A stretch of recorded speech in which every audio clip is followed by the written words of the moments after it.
Welcome to War Room, the official podcast of the U.S. Army War College online journal, graciously supported by the Army War College Foundation. Please join the conversation at warroom.armywarcollege.edu. We hope you enjoy the program.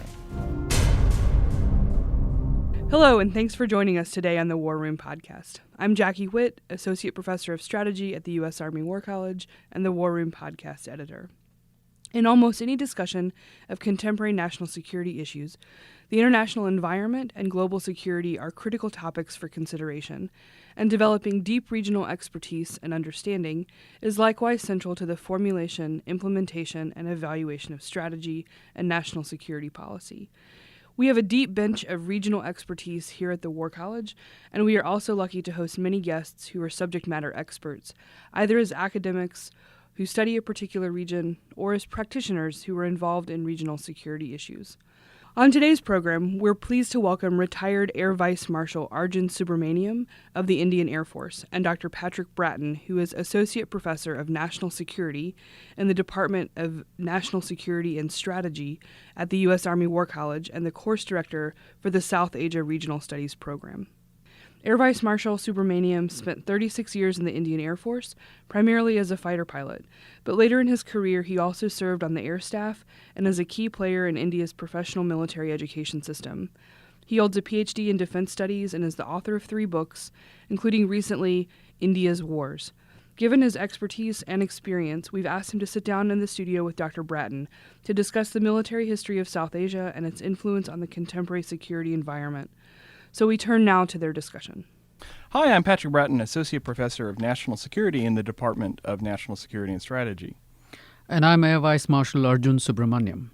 Thanks for joining me today. I'd like to start by asking you to tell us a little bit more about your research on Indian military history. You've recently come out with a book on India's wars, covering Indian military history from really pre-independence, but independence all the way through the 71 Bangladesh Liberation War. I guess the way to start off, I would like to kind of start with you is why should Americans, particularly our students and faculty here at the U.S. Army War College, why should they be interested in Indian military history? It seems quite far away from their own experiences. Why do you think they might be interested? At the outset, Patrick, I'm delighted to be here at the Army War College. And I think I'll take your question on in 2 layers. Mm-hmm. The first layer is a strategic one. I know it's widely acknowledged by many strategic analysts, even in the West, that the globe's strategic center of gravity is progressively shifting eastwards, not only in the continental domain, but also in the maritime domain with the increasing usage of the term Indo-Pacific. And it is in this context that the 2 major players in this region, from a U.S. standpoint, are China and India. Now, studies related to China, whether it is in the military domain or whether it is in the technological domain, are absolutely robust in most of your institutions, because China is seen as a principal competitor and even an adversary of the United States. But entering into this equation has been India in the last couple of years.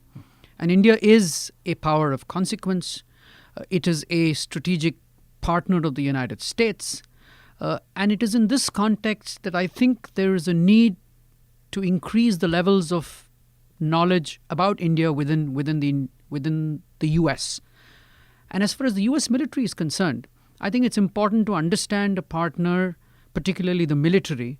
And the best way to understand a partner or a military is by understanding the kind of legacy that the Indian military has had over the last couple of decades.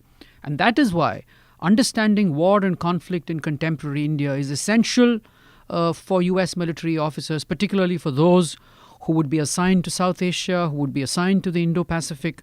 It's a broad-based necessity in today's changing times, in my mind.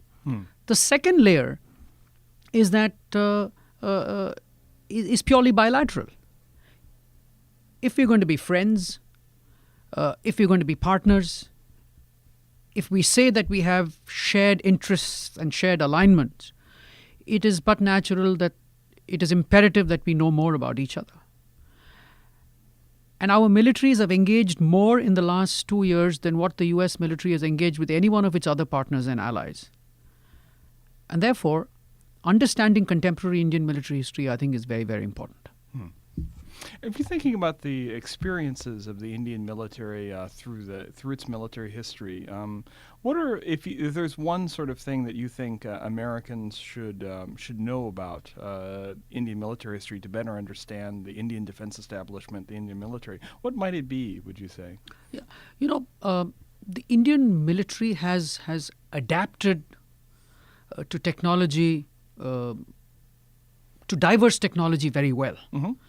You see, we started off with a preponderance of old British and US equipment, some of it, and then we moved on to more robust Russian equipment. And in between, we pushed in British, French. So I think the Indian ability, the Indian military's ability to absorb technology and to absorb diversity has been phenomenal. And that's something that I wouldn't say that's something that the U.S. military can learn from that, but that's something that the U.S. military can be comfortable when they operate alongside the Indian military. They say that that comfort zone can be there. That look, English is a language that both of us understand. The Indians are comfortable with operating both Western and Soviet technology, and so the sheer diversity and the sheer flexibility of the Indian military is something that I'm sure the U.S. military has observed over the years of interacting with them. And the second thing that the U.S. military would do well to sort of engage with the Indian military is to, the Indian experience in counterinsurgency operations has been deeper than what the West recognizes. And much of India's counterinsurgency operations have been conducted within the geographical confines of India itself. Mm-hmm. And therefore, the Indian experience of conducting operations in a restrained and a responsible manner is something that I'm sure U.S. counterinsurgency experts have sort of taken away. And if I'm right, a lot of engagement of the U.S. Army with the Indian Army has been in understanding each other's concepts in counterinsurgency operations. I mean, so the U.S. Army does come and engage at our counterinsurgency schools, understand more about the Northeast insurgencies, about the insurgency in Kashmir. The Indians understand more about combating extremism and terrorism. So I think there is a lot of convergence and takeaways that both the militaries can hope to sort of gather from interacting more with each other. I wanted to kind of shift a little bit, talking about the book that you've been working on, and of course the sequel. What are some of the challenges to writing and researching military history, Indian military history, I should say? Yeah, again, 2 or 3 quick ones. Mm-hmm. One is the basic texture of Indian history, contemporary Indian history. Contemporary Indian history, particularly after independence, has been dominated, and I think unfairly so, by political, social, economic, and cultural historians.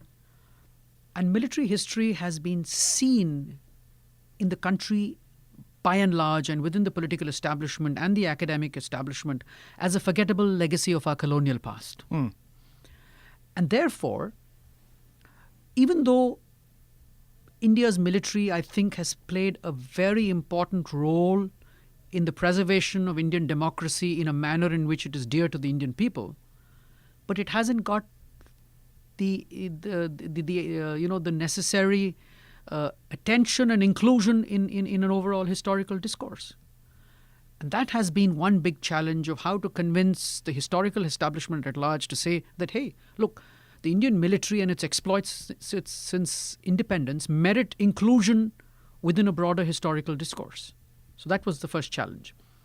The second challenge is Indians post-independence haven't been very good at archiving issues in any discipline, and that's been a big problem about writing military history, because there just aren't enough adequately declassified archives available in India for somebody to take on military history as a profession. And that's why you don't have any departments of military history in any one of our universities. Even in our war colleges, military history as a discipline is not studied as intricately or as deeply as it is done here at the US war colleges. And you're able to do so because your researchers have adequate access and huge volumes of data available to analyze and come up with certain lessons. Unfortunately, in India, we don't. So that's the second challenge. And the third challenge is Indians generally are a little averse and apprehensive about introspection and learning from mistakes. And that's why many of our campaigns or conflicts after independence haven't resulted in any decisive end result. There have been a lot of casualties, there have been mistakes made. And I just think that we are still a little unwilling or reluctant to learn from the past and from our mistakes. So these are some of the challenges that one faces when writing military history in contemporary India. I wanted to pick up on a theme that you mentioned about decisive effects in warfare. One thing we spend a lot of time with our students here in our, at the War College is often the disconnect between strategy and policy. That often the U.S. military is able to win tactically, win operationally, but to deliver sort of the strategic results that policymakers desire, that often tends to be much more problematic. How would you say, has India struggled with the same dynamic? Have there been successes, failures in trying to meet strategy and policy? You know, the only time I can think of two occasions wherein there has been a seamless weaving in of strategy with policy. And both times it's resulted in either an operational success or a strategic success. The strategic success obviously is Bangladesh and the war on the Eastern Front, where there was perfect synergy between strategy formulation over the period of March to December and the strategic political objectives that were aimed to achieve through policy.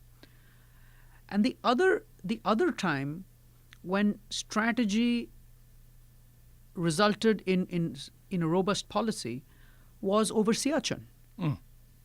But otherwise, generally the Indian strategic establishment has struggled to be able to convert its ideas into policy. And one of the reasons is because of the rather chaotic nature of Indian democracy, multi-party democracy, which has views on national security and defense that stretch from one end of the spectrum to the other. Whereas in the United States, you don't have that much of a problem because you primarily have two parties that have generally similar views when it comes to issues related to national security. So converting national security strategies and doctrines into policy in the United States hasn't been all that difficult, except in recent times when there have been divisive strategies and policies advocated about your wars in Iraq and Afghanistan and differing end state perspectives. But otherwise, generally, it hasn't been so problematic.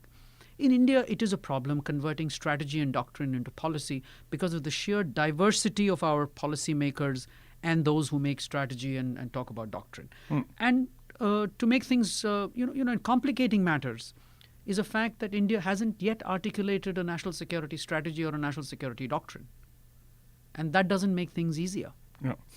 So we have generally seen that Indian policy with matters to when related to national security have been flexible and at times reactive. If India wants to be more proactive when it comes to managing its national security, there has to be a robust structure in which strategy and doctrine can get converted into policy that allows operational practitioners to be proactive in their approach towards national security. Do you see a slow movement toward that as the individual services now have been publishing unclassified service doctrine, and then last year we had the first unclassified joint doctrine? Do you see a move toward eventually a sort of Indian national security strategy in the next few years? Yes. I honestly believe so, and I hope so. Though though we still have a long way to go before putting together a robust joint doctrine. You know, if you look, for example, I was very closely associated with the Indian Air Force doctrine that came out in 2012. And if you look at the Indian Air Force doctrine and if you look at the recent Indian Navy doctrine, if you look at them as standalone publications, they are fairly robust. But when you look at the joint doctrine, you realize that probably not enough of thought or synergy has gone into bringing out that joint doctrine that has the stamp and approval of all the three services. So the joint doctrine, while a step in the right direction, seems to be a bits and pieces document, whereas the individual services doctrine seems to reflect a lot more. How do I put it? It reflects more robust operational thinking. Now, the challenge is how do you put everything together to come out with a robust joint doctrine? I think we're going to see that not very far away from now. Okay. I wanted just to close with one last question. If we're thinking about, for you, as we see more interest in the United States, as India is a security partner, we see more mill-to-mill and then other high-level engagements with India and the United States together. What are some of the key legacies of sort of India's military history on the contemporary sort of security environment in South Asia? Yeah. One is that I think under the present BJP government under Prime Minister Modi, India is finally beginning to understand the role of force in statecraft, the role of the military in statecraft. There has been increased emphasis on partnerships. There has been increased emphasis on interoperability. There has been an increased emphasis, albeit very slowly, towards jointness. And so I think India is taking adequate steps to convert itself into a really modern fighting force. But if there's one legacy of the Indian military that we're all proud of, it is that the Indian military is well respected all over the world for its professionalism, for being a inclusive, secular, and a force that truly represents the diversity of India. It's technologically abled. It is flexible, and it has. And I think it has grasped the nuances of contemporary warfighting. A lot of experience in high altitude warfare, a lot of experience in counterinsurgency operations, a lot of experience in peacekeeping and peace enforcement operations. So I think, contrary to a wide, again, it's a question of perception. There are not enough narratives from the Indian military that show it as a truly modern, flexible, and a force to reckon with.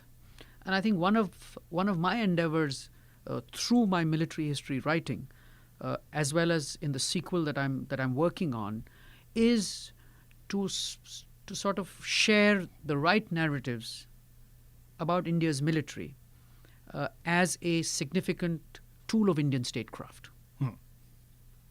So I think that's the major takeaway from my work on contemporary Indian military history. I look at my work on contemporary Indian military history not as pure vanilla history.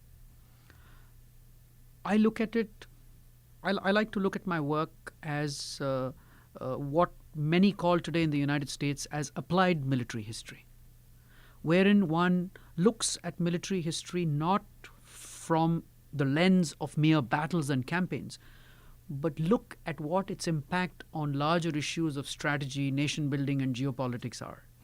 So I think in that context, lots of lessons to learn from India's recent conflicts. Interesting. Well, thank you very much for coming in and talking with us today. And so, again, thank you for sharing your thoughts. And I think we all look forward to reading your book and the sequel that will come out. Thank you, Pat. I've enjoyed my little time here at the Army War College, and I hope to be back to share more perspectives in the future. Thanks, We hope Pat. to have you. Thank you. Bye. And that concludes our program. Thank you for listening. The views expressed in this podcast reflect those of the speakers and do not necessarily reflect the views, policies, or positions of the U.S. Army or the Department of Defense. Let us know what you think. Provide us your feedback, comments, or suggestions through our webpage at warroom.armywarcollege.edu.